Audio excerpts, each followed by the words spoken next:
everybody. Today we're looking at function notation.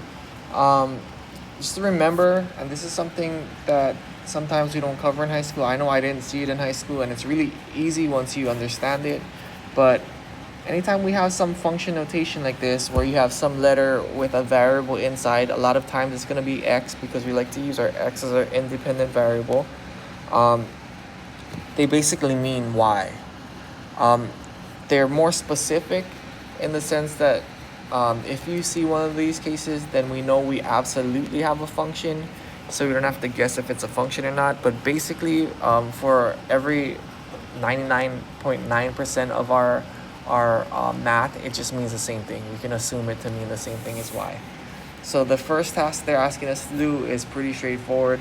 It's asking us to complete the table, and I think we've done this before in our work, but we're just going to substitute the x values that we're given into our equation for x, and we're going to say what the y value is. So we'll do one or two, and then you can get the idea of it, and we'll finish the table. So let's substitute -1 in first for x, so 2. Remember, we put in parentheses when we substitute. It helps keep it neat, and it keeps us from mistaking negative signs as minus signs and stuff like that, so it's very helpful. So 2 times -1 is -2, plus 3 is 1. Right, we continue that with all the other ones. So 2 times 0 is 0, plus 3 is 3. 2 times 1 is 2, plus 3 is 5. And you see the pattern here. The next one would be 7. That's pretty straightforward and easy. The next type of problems are going to be word problems. I know some of us really don't like word problems that much, but if we can kind of get a good idea of how we're going to break this thing down and figure it out, then it should be fairly easy. So for this example, it's saying you're building a Jenga tower. Each block is 2 inches high. You already stacked 16 inches of bricks. And then it gives us the equation. So the height, which is represented with h, after b bricks that you stack, is going to look like 16 plus 2b.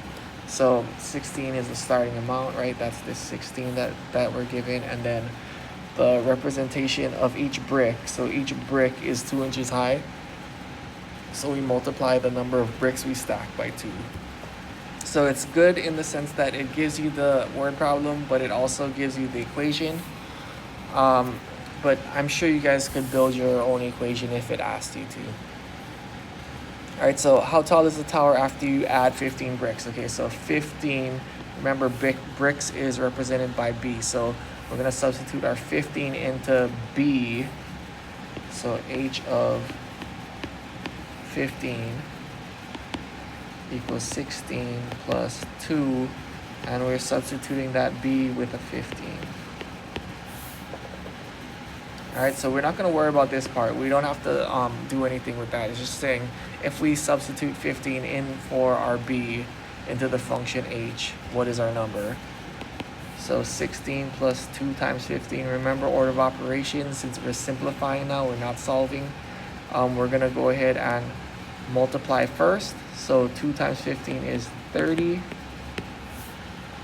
And then we're going to do our addition. 16 plus 30 is going to give us 46.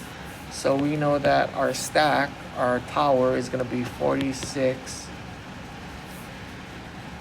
That's terrible penmanship. 46 inches high.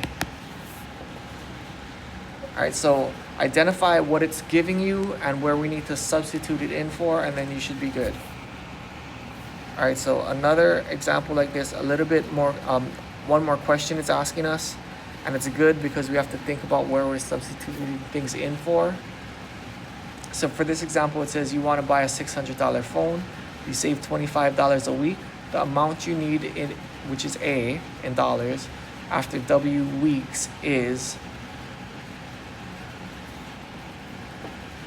A of W equals 600 minus 25W.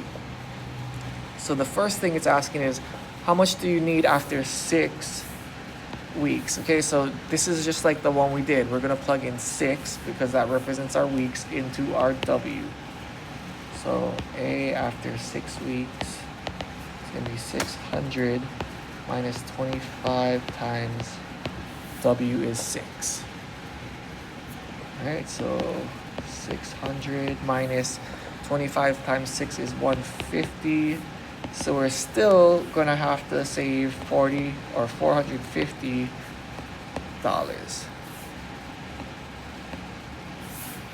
So we still need to save $450.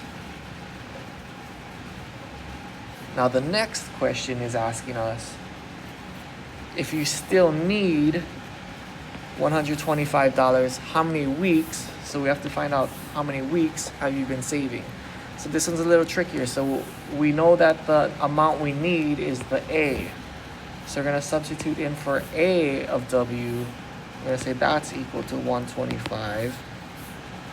The rest is gonna stay the same.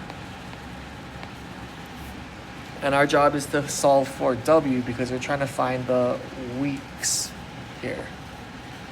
All right, so that's not too bad. This should be a two-step. So let's do minus 600 both sides.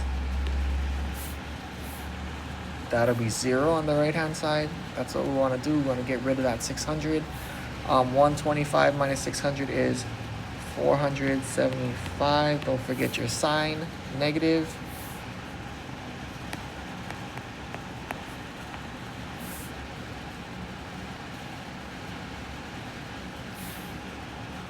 And then we're going to divide by negative 25, both sides. I'm going to need a calculator here. So negative 475 divided by 25 is 19 weeks. Okay, so you've been saving for 19 weeks. This is a really good practice of determining what information we're being given, where should we substitute it into our equation, and how to find our answer. All right, so not too bad. A little bit shorter than last time's. Remember, again, take your notes. If you have any questions, write them down, and then we can talk about them during next class. All right, good job today, guys. Later.